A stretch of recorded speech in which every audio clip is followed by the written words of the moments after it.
Cambridge university में paper publish हुआ, उसके बेसिस पर वहां से ऑफर आया for the higher education in mathematics. घर में खुशियों का ठिकाना नहीं, सब बोला वाह क्या बात है भाई, ऑफर आ गया, बहुत अच्छी बात है, जाओ पढ़ो लिखो कुछ अच्छा करो। सारी चीजों की व्यवस्था वहां हो गई, यूनिवर्सिटी की तरफ से हॉस्टल अलॉट हो गया, गाइड आ गए, लेकिन बच्चों हम लोगों के पास इतना भी पैसा नहीं था कि हवाई जहाज का किराया का खर्चा निकल जाए। बहुत दुख हुआ, पिताजी बहुत दुखी थे। हम बार बार बोलते थे कह रहे पिताजी कोई बात नहीं है, आप छोड़ दीजिए, आप इतना मत सोचिए। पिताजी बोलते थे नहीं बेटा हमको अच्छा नहीं लग रहा है, थोड़ा सा पैसा मिल जाता, थोड़ी मदद हो जाती, तुम चले जाते। कोई मदद नहीं। फिल्म में आप एक दृश्य देखे होंगे बच्चों, नहीं तो देखिएगा अच्छा लगेगा, दोबारा भी देखिएगा फिल्म तो अच्छा लगेगा, कि हम एक नेताजी थे, शिक्षा मंत्री उस जमाने में होते थे बिहार सरकार के, बुलाए कि भाई तुम आओ घर पर, तुमको हम कैम्ब्रिज जाने का खर्चा दे देंगे। तो हम पिताजी के साथ गए, बड़ा जनता दरबार लगा हुआ था, फिल्म में दिखाया गया है। और जो नेताजी बने हैं वो कौन है? पंकज त्रिपाठी। पंकज त्रिपाठी बहुत अच्छी भूमिका निभाया उन्होंने, बहुत अच्छा एक्टिंग किया, लेकिन जो ओरिजिनल नेताजी थे उससे भी बड़े कलाकार। हम गए, हम और पिताजी दोनों कहे गए, जनता दरबार लगाते गए, बैठ जाइए, बैठ गए। हमारी बारी आई, मंत्री जी पूछे अच्छा बोलिए क्या बात है। हम कहे कि सर आपने मुझे बुलाया था। तो नेताजी बोले कि भाई बुलाया था, मैं हर उस नौजवान को बुलाता हूं जो देश के लिए अच्छा काम करता है, प्रदेश के लिए अच्छा काम करता है। तुमने भी इस राज्य के लिए अच्छा काम किया, इस प्रदेश के लिए अच्छा काम किया, इसलिए तुमको बुला लिया। कि भाई नेताजी तो पैसा की बात ही नहीं कर रहे हैं। मंत्री जी कहे थे, कॉलेज में आए थे, बोले थे तुमको पैसा देंगे, तो पैसा दे ही नहीं रहे। फिर अच्छा बताइए आपका क्या विषय है, अच्छा बताइए। फिर 10 मिनट बाद हम खड़ा हुए तो फिर हम कहे कि लगता है नहीं समझे, मन में सोचे कि नहीं समझे। पिताजी समझ गए, अनुभवी थे, हम नहीं समझे, हमको लगता है कि नहीं समझे मंत्री जी, एक बार बोलना चाहिए। तो हम बोले कि थोड़ा साफ बोलते, सर आप मुझे पैसे के लिए बुलाए थे। पैसा के लिए बुलाया था, बताया था कि पैसा के चक्कर में मत पड़ना, पैसे के चक्कर में अच्छे अच्छे बर्बाद हो जाते हैं, IAS IPS जेल चले जाते हैं। महात्मा गांधी, नेताजी सुभाष चंद्र बोस, चंद्रशेखर आजाद पैसा के चक्कर में रहते थे। पैसा लड़की से बच जाओगे तुम्हारी जिंदगी बन जाएगी, जाओ। भाई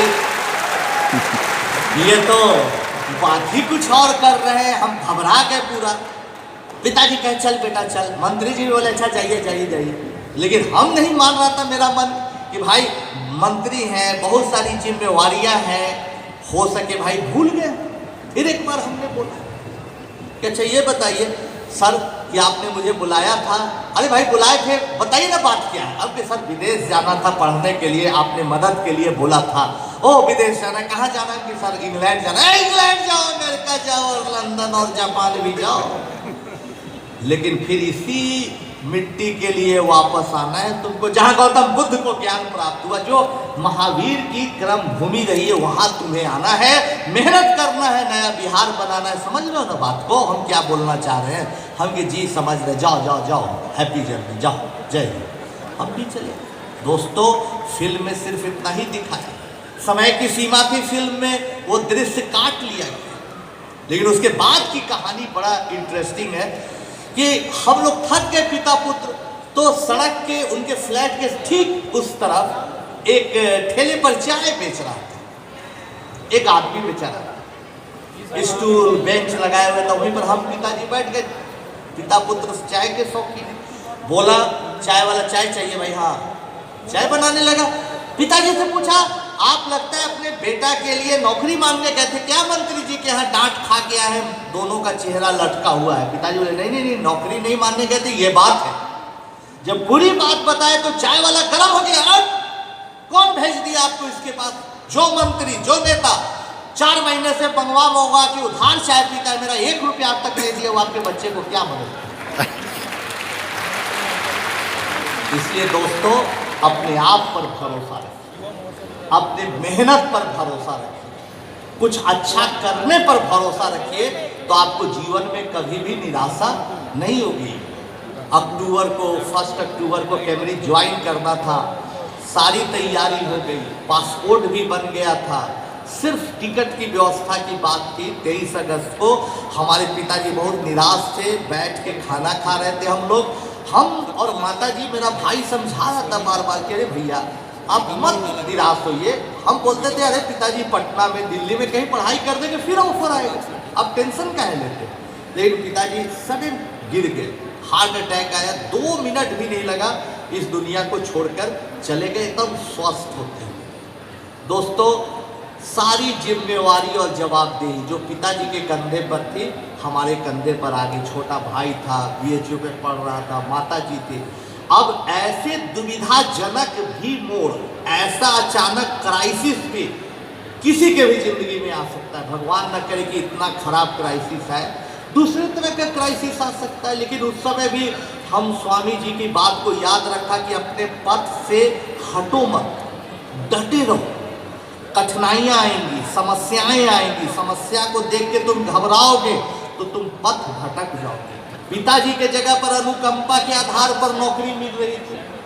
लोग कहा कि भाई तुमको तो ग्रेजुएट हो भी गए हो, ग्रेजुएशन की डिग्री है, तुम क्यों नहीं नौकरी कर लेते हो, क्लर्क बन जाओगे, अच्छा है, अच्छी कमाई करोगे, घर परिवार चलाना, अपनी पढ़ाई भी करना। लेकिन दोस्तों, हमारी माताजी ने कहा कि देख बेटा सोच ले, तुम्हारा दिल क्या कहता है। और इस हालात में हमारी माँ कही कि ठीक है हम पापड़ बनाएंगे। हम और मेरा भाई दोनों गली गली घूम घूम कर पापड़ बेचते थे दोस्तों। लेकिन पढ़ाई न नौकरी किया अनुकंपा के आधार पर, न पढ़ाई छोड़ी, अपने पढ़ाई को सेल्फ स्टडी करते रहे, पढ़ते रहे और एक टीचर बनने का सपना जो पनप रहा था उसको खाद पानी थोड़ा ही थोड़ा देते रहे। बाद में हमने कुछ कोचिंग सेंटर्स में पढ़ाया, थोड़ा पैसा आया, फिल्म में दिखाया कि हमने बाइक ले लिया, मकान को रिनोवेट करा लिया, सब बाद में किया था। सबसे पहला जो पैसा आया उसका हमने कंप्यूटर लिया। बिहार में दूसरे तीसरे आदमी थे, इंटरनेट कनेक्शन लिया और तब हम बहुत ताकतवर बन गए। रात में ईमेल लिखते थे फॉरेन के यूनिवर्सिटी को और सुबह जवाब आता था, क्योंकि दिन वहाँ होता था तो यहाँ रात होती थी और यहाँ जैसी सुबह होती थी तो शाम तक जवाब आ जाता था दोस्तों। तो बहुत नॉलेज जल्दी जल्दी ट्रांसफ़र होने लगा। अमेजॉन, उस जमाने में कोई आदमी नाम नहीं सुना था, आते ही अमेजॉन का हम किताब लेना स्टार्ट किए। निष्कर्ष, नई चीज़ों के प्रति आपका आग्रह, आपका आकर्षण बना रहेगा, तब आगे बढ़िएगा दोस्तों। करते रहा। फिर उसके बाद सुपर 30 की शुरुआत की। सुपर 30 में 30 बच्चों को घर पर रखा, माताजी खाना बनाने लगी। इसी हालात, ऐसा नहीं कि बहुत हाई फाई चाहिए, आपके मन में ऐसा सपना नहीं होना चाहिए कि बहुत बड़ी चीज़ें रहेगी तब हम बड़ा करेंगे। आप मेहनत कितना करते हैं ये महत्वपूर्ण है दोस्तों। बहुत बार हमारे बच्चे आके निराश हो जाते थे, हताश हो जाते थे कि नहीं होगा सर, हम भाग जाते हैं, हम हिंदी मीडियम से हैं, गवर्नमेंट स्कूल से हैं, कहाँ कर पाएंगे IIT, हमको छोड़ दीजिए सर। अब भाग जाता था। मेरा भाई यही काम करता था, फुसला बहला के फिर लाता था, फिर हम समझाते थे। तब हम एक पढ़ाने का तरीका निकाले। जितनी भी पढ़ाई की चीज़ें थी उसको स्लाइड्स में 2 कैरेक्टर में बांट दिया। एक में दिखाया रिक्की को देख रहे हैं, एक कैरेक्टर बनाया रिक्की जो कि बहुत अमीर घर का बच्चा दिखाया, ये एकदम बहुत अच्छे स्कूल में पढ़ता है, इंग्लिश मीडियम में पढ़ता है, कोट टाई पैंट सब है इसके पास। बेचारा भोलू मेरा हीरो जो कि गवर्नमेंट स्कूल में पढ़ता है, मुश्किल से खाना पीना खा पाता है। इसके पास, रिक्की के पास बाइक, मोटरसाइकिल, कार सब सुविधाएं हैं, लेकिन भोलू टूटी साइकिल से काम चलाता है। पिज्जा, चाउमीन, हॉट डॉग सब खा सकता है, पैसा है बेचारा दाल भात सब्जी और भुट्टा खा के काम चलाता है, हाय हेलो बोलता है। ये बेचारा हिंदी मीडियम का लड़का प्रणाम बोलता है। लेकिन जैसे ही कोई प्रॉब्लम आता है, हम ऐसे ही बच्चों को दिखाते हैं तो सबसे पहला उसका सॉल्यूशन देता है रिक्की। अब भोलू का मजाक उड़ाता है कि यार तुम कहाँ से इसको सॉल्व कर पाओगे, तुम तो गवर्नमेंट स्कूल के बच्चा हो, तुम्हारे पास कोई नॉलेज नहीं है, कोई ज्ञान नहीं, तुम कहाँ से कर पाओगे। तब बोलता है कि नहीं यार रुको, देखो इतना हल्के में मत लो, जिस प्रॉब्लम को तूने सॉल्व किया उसका नया, एकदम नया दूसरा सॉल्यूशन दे सकते हैं, उसका एकदम नया तीसरा सॉल्यूशन दे सकते हैं, नया चौथा सॉल्यूशन दे सकते हैं, नया से नया 5वां सॉल्यूशन दे सकते हैं और जनरलाइज कर सकते हैं। पता तू हीरो है या मैं हीरो हूं, पढ़ाई पैसे से होती है या मेहनत से होती है, बता। दोस्तों ये बात बच्चों के मन में डालते हैं और बच्चा पूरा प्रयास करता है, अपनी पूरी ताकत झोंक देता है। फिर जब नाम हो गया, शुरुआती दौर में तो पैसा नहीं था बच्चों, लेकिन जब थोड़ा नाम हुआ, चर्चा हुई, तो हमारे दोस्तों आपको बताना चाहिए बहुत लोग डोनेशन दे रहे हैं। हमारे माननीय मुख्यमंत्री जी कई बार, हर साल एक आध बार आते ही है, बच्चों से मिलते हैं कोई प्रोग्राम में, फंक्शन में।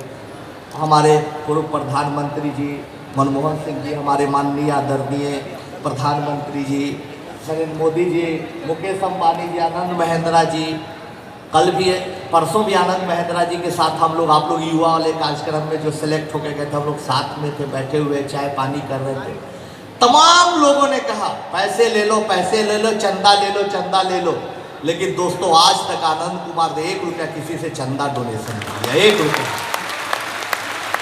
खुद ट्यूशन पढ़ा के, कहीं भाषण दे के, कहीं स्कूल कॉलेज में लेक्चर दे के जो पैसा आता है उसी से हमारा खर्चा और 300 बच्चों का खर्चा चलता है। लेकिन आनंद कुमार ने किसी से 1 रुपया तक चंदा नहीं लिया। तो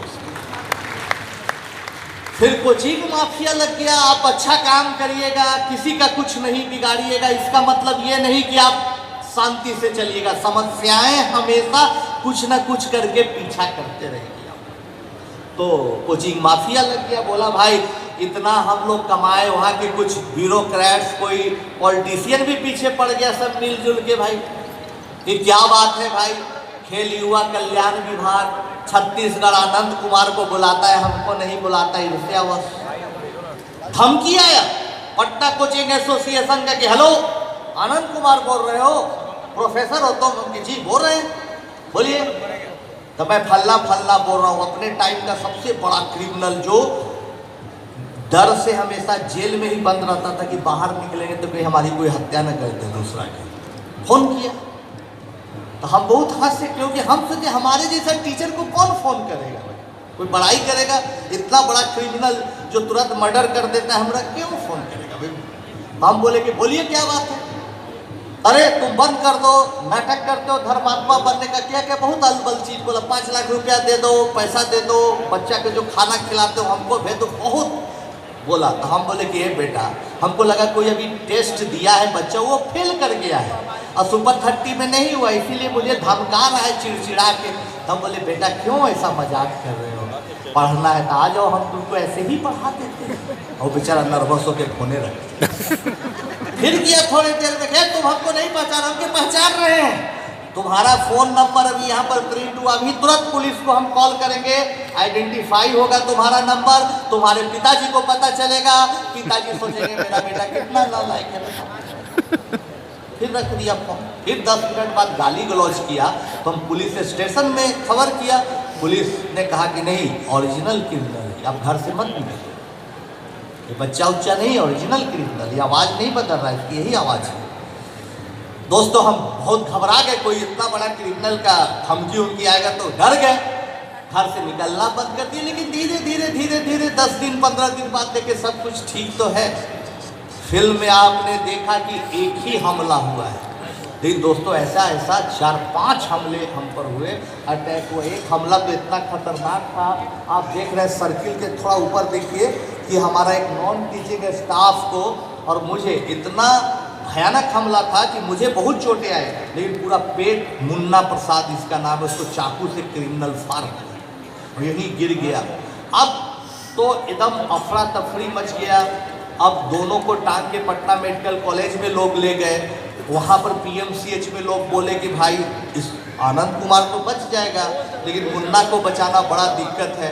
सब मेरे रिश्तेदार दोस्त यार सब बोले बंद कर दो सुपर 30, क्या इतना रिस्क ले रहे हो यार, बंद कर दो बंद कर दो। लेकिन दोस्तों जिस समय हम सोच रहे थे कि अब क्या करें, डॉक्टर आए, बोले कि हमको 5-6 बोतल खून चाहिए, तुरंत अभी मुन्ना का ऑपरेट करना तुरंत चाहिए। 300 बच्चों में होड़ मची कि भाई पहले मेरा टेस्ट ग्रुप करो, मेरा ब्लड ग्रुप टेस्ट करो, हम ब्लड देंगे, हम ब्लड। तब लगा चाहे जो हो जाए सुपर 30 अभियान चलते रहे। बच्चों स्ट्रगल चलते रहा। उसके बाद सुरक्षा भी बिहार सरकार का धन्यवाद देते हैं, आज भी सुरक्षा है मेरे पास। अब सब कुछ ठीक चल रहा है। कहानी बहुत लंबी है, संक्षेप में लाख समस्याएं हों, स्वामी जी जो कहते हैं लाख कठिनाइयां होती है, लेकिन अंत में सत्य की विजय होता है। हमने सोचा कि भाई जीत हमारी जरूर होगी। अगर 5 बच्चा भी IIT 30 में कर गया पहला साल तो हम सोचेंगे कि हम जीत गए। लेकिन दोस्तों आश्चर्य हुआ कि पहला साल जब रिजल्ट आना हुआ, शुरू तो कभी 26, कभी 28, कभी 27, 4 साल तो 30 आउट ऑफ 30 रिजल्ट में हुआ। पिछले 20 सालों में 17 बैच हमने निकाला, जिसमें आप जान के बहुत खुश होइएगा कि भाई 422 बच्चे IIT, बाकी कोई ना कोई NIT या कहीं ना कहीं गए और अच्छी जगह पर पहुंचे। मान सम्मान भी मिला, काफ़ी बहुत अवार्ड मिले। जहाँ गए आप जैसे बच्चों की भीड़ लग जाती है, आप जैसे यहाँ लगी हुई है। बहुत सारे ऐसे मंच में जाते रहते, बहुत सारे राज्य में, बहुत सारे स्टेट में, सब फिल्म के पहले की तस्वीर है। तो लोग सुनने आने लगे, लोकप्रियता बढ़ते चली गई दोस्तों। तब पॉलिटिशियन का ऑफर भी आया कि पॉलिटिक्स ज्वाइन करिए, चुनाव लड़ जाइए, देखते क्या है। लेकिन फिर स्वामी जी की बात याद आई कि कभी भी डिस्ट्रैक्ट नहीं होना। तुम शिक्षक हो तो शिक्षक का ही काम करना, ऐसा नहीं कि पॉलिटिक्स ज्वाइन कर लेना। हमके भैया जीवन भर आज इस मंच से हम अनाउंस कर रहे हैं कि चाहे ऑनलाइन का एक नया प्लेटफॉर्म हम बना रहे हैं आप लोगों के लिए। बच्चों अगले 4-5 महीना में कोई बच्चा पढ़ सकेगा तो, और उसमें भी तब नॉमिनल 200-400 रुपया का फीस देके आप पढ़ सकेगा। कोई आपको हजारों लाखों रुपया खर्चा अब IIT की तैयारी करने के लिए नहीं चाहिए। तो मेरे कहने का मकसद ये है कि एक टीचर का काम है टीचर बने रहना, एक इंजीनियर का काम है इंजीनियर बने रहना, पथ नहीं भटकना। तो नहीं भटक के अपना काम करते रहे। सबको हाथ जोड़ लीजिए, भाई नहीं आना है पॉलिटिक्स में, आपको नहीं आना है। बहुत सारे फिल्म स्टार के साथ प्रोग्राम देने का मौका मिला। कई लोग कहा वेब सीरीज में आ जाओ, जेम्स कैमरॉन जैसे लोगों के साथ मौका मिला। केबीसी में कई बार एक्सपर्ट के रूप में आप देखोगे। एक बार तो अमिताभ बच्चन जी का निमंत्रण आया, वहाँ गए, हॉट सीट पर बैठ गए, हम पसीने पसीने हो गए कि भाई GK GS का तो टीचर हम नहीं है, नहीं बेइज्जती ना हो जाए हमारी। सब लोग बोला नहीं यही है बिट्टू जो गए थे ना उधर, अच्छा सवाल पूछेंगे, आप डरिए मत। हमको लगा कि हल्का हल्का आसान सवाल पूछेंगे, 3-4 सवाल का तो जवाब दे दिया, धड़ाम धड़ाम मन खुश हो गया। जब थोड़ा सा कठिन हुआ तो जितना लाइफलाइन वगैरह तो वो भी खत्म कर दिया। 7वां या 6ठा क्वेश्चन तक हालत खराब। तो फिर अमिताभ बच्चन जी बोले घबराइए मत, दीजिए सवाल का जवाब। हम के सर ए। अमिताभ बच्चन जी बोले कि देखिए ध्यान से सोचिए, आप ए है या नहीं, आप कंफर्म हैं? हम कि हाँ सर। नहीं एकदम कंफर्म है तो बोलिए मैं लॉक करता हूँ। हम कि नहीं सर लग तो रहा है, एक बार और सोचिए। हम के सर सी। नहीं एक बार और सोचिए। हम के बेचारा कितना अच्छा आदमी हिंट दे रहे हैं। हम के सर तब ऐसा करिए ना कि बी कर दीजिए, ये सही जवाब। बेचारा ऐसे कर के हमको 25 लाख दिलवाते। बहुत अच्छी आदमी है, बहुत अच्छी आदमी। तो फिल्म आई, वो भी सुपर हिट हुई। हमारे माननीय राष्ट्रपति के पहले जो राष्ट्रपति थे उनके पहले प्रणब मुखर्जी साहब थे, परमानंदीय माननीय राष्ट्रपति महोदय ने हमारे जीवन पर किताब लिखी हुई, किताब का लोकार्पण किया। फिर पूर्व राष्ट्रपति महोदय ने बाल कल्याण अवार्ड दिया और 2 साल पहले पद्मश्री का अवार्ड भी आप लोगों के दुआओं से पद्मश्री मिल चुका है सर को। तो चलते चलते हम अपनी बातों को समराइज करते हैं और कहना चाहते हैं कि जीवन में स्वामी जी जो बताए, जो हम अपने बच्चों को सिखाए, उसको हम 4 बातों में समराइज किया, कंक्लूड किया। 4 बात अगर आप जीवन में गांठ बांध लीजिएगा तो आपको सफल होने से कोई नहीं रोक सकता। हर साल इस 4 बात का हम बच्चों को अभ्यास कराते हैं। पहली बात, कोई आप काम करिए, तो फुटबॉल प्लेयर बनना चाहिए, आपको बनने की इच्छा है, या तो आपको क्रिकेट खेलने की इच्छा है, या तो आपको लेखक बनने की इच्छा है, UPSC करने की इच्छा है, इंजीनियरिंग मेडिकल कुछ भी, आप में पहली बात होनी चाहिए प्रबल प्यास। एकदम प्रबल प्यास होना चाहिए, ट्रेमेंडस थ्रस्ट नहीं, सोते जागते उठते खाते पीते सिर्फ अपने लक्ष्य के प्रति आप एकदम सिंसियर रहे। दूसरी बात तो दिमाग में आनी भी नहीं चाहिए। दूसरी बात, जैसे मछली है बिना जल के बिना पानी के नहीं रह सकती, वैसे आप अपने उद्देश्य के नहीं रखते। जैसे खट से सुबह उठे, इंजीनियरिंग की तैयारी कर रहे, फिजिक्स केमिस्ट्री अच्छा, वो प्रॉब्लम अच्छा, वो अच्छा, ये ऐसी करते करते नींद आ गई रात में, इतना दिमाग में बातें होती नहीं। दूसरी बात है बच्चों, सकारात्मक सोच, हमेशा पॉजिटिविटी से भरे रहिए कि एकदम संभव है। आपके प्रदेश की एक बच्ची हमारे पास आती है, मेहनत करती है, रायगढ़ की बच्ची, और IIT कर जाती है। आपके प्रदेश का ही लड़का, एक गरीब घर का लड़का जो कलेक्ट्रेट में खड़ा रहता है इस उम्मीद में कि हमारे पिताजी गुजर गए तो कुछ पेंशन मिलेगा, माताजी के साथ लाइन में लगा रहता है, सपना देखता है कि हम भी कलेक्टर बने, और वो आदमी कलेक्टर भी बनता है, और आज आपके मंत्री भी बने हैं OP चौधरी साहब। ये सकारात्मक सोच का नतीजा है। आप ही के सामने उदाहरण है OP साहब। मैं उनका दिल से बहुत बड़ा सम्मान करता हूँ, हमारे छोटे भाई जैसे, बहुत मानते हैं कि एक आदमी संघर्ष के बदौलत कल आए, शाम को उनसे मिले, 5 मिनट बात किए, बगल में ही बैठे हुए अपना वो काम कर रहे हैं क्षेत्र का। बोले मेहनत, सकारात्मक सोच के साथ आप में मेहनत होनी चाहिए। तीसरी बात, अथक प्रयास, मेहनत करिए, दिन रात सोते जागते, जब मौका मिला ना आप अपने काम पर काम करते रहिए। अथक प्रयास, बिना थके बिना रुके। स्वामी विवेकानंद जी बोलते थे, जब तक तुम मंजिल तक नहीं पहुंच जाओ मेहनत करते रहो। इस तरह से दोस्तों आपको मेहनत करते रहो। और चौथी और आखिरी बात जिसको आप एकदम गांठ बांध लीजिए, क्या कि आपको ये बात मान के रहना चाहिए कि इन तीनों बातों के बाद प्यास भी है, मेहनत भी कर रहे हैं और सकारात्मक सोच भी है, असीम धैर्य होना चाहिए, ग्रेट पेशेंस होना चाहिए, धैर्य होना चाहिए, असीम धैर्य। बहुत बार आप काम शुरू करिएगा, आज जाके आप रूटीन बनाइएगा, एक प्लान बनाइएगा, पढ़ना स्टार्ट करेगा, कभी नींद के झोंके सताने लगेंगे, कभी आलस आने लगेगा, बहुत सारी चीजें आपके दिमाग में चलने लगेगी। थोड़ा दिन पढ़ते पढ़ते थक जाइएगा, लगेगा कुछ नहीं हो रहा है। इससे बचना है, धैर्य बना के कंटिन्यूअस हार्ड वर्क करें। बच्चों, आप कई बार हम लोग देखते हैं कि जब हम सुपर 30 में कोई चैलेंजिंग प्रॉब्लम देते हैं, बच्चों को कहते हैं सॉल्व करो, बच्चा नेट पर खोला, प्रयास किया, नहीं हुआ, चैट GPT भी आजकल लगा दिया, नहीं हुआ। 10 दिन बाद पढ़ाते पढ़ाते अचानक कुछ अच्छा एक मात्र सवाल था जो चैलेंजिंग प्रॉब्लम था, सॉल्व हुआ। बच्चों सब नीचे मूड़ी कर दिया, मुंह सर कि नहीं सर नहीं हुआ, सर नीचे किया, हम कह कोई बात नहीं है, शर्माने के बाद फिर मेहनत करो। 4-5 दिन बाद फिर पूछे, हुआ प्रॉब्लम सॉल्व? नहीं। 10 दिन 15 दिन बाद पूछे, अब क्या हुआ? तो बच्चा बोला कि सर अब सब कुछ अंधेरा दिख रहा है, सॉल्यूशन नजर ही नहीं। कह रहे ट्रिगोनोमेट्री का सवाल, यही कॉन्सेप्ट लगेगा, ये कॉन्सेप्ट और इसका एप्लीकेशन करो, सॉल्व होगा? नहीं सर नहीं है, सब अंधेरा। हम यही स्वामी जी कहते थे, इस बात को गांठ बांधो कि रात जितनी गहरी हो रही है, रात जितनी अंधेरी हो रही है, सवेरा के तुम उतने करीब आ रहे हो। लगाओ तो जोर, एक बार जोर लगाता है और हर बार 8-10 बच्चा सॉल्व कर ही देता है दोस्तों, कठिन से कठिन, आज तक कभी खाली नहीं किया हुआ। इसलिए मेरे कहने का मतलब यही है कि आप बच्चों, आप मेरे दोस्तों, मेहनत करिए, अपने मेहनत पर विश्वास रखिए, अपनी ताकत पर विश्वास रखिए। जब भी निराश होइए, स्वामी जी के कुछ उपदेश पढ़िए, नया भारत का निर्माण करिए। स्वामी जी ने जो सपना देखा था विश्व गुरु होने का, वो विश्व गुरु आप ही देश को बनाइएगा।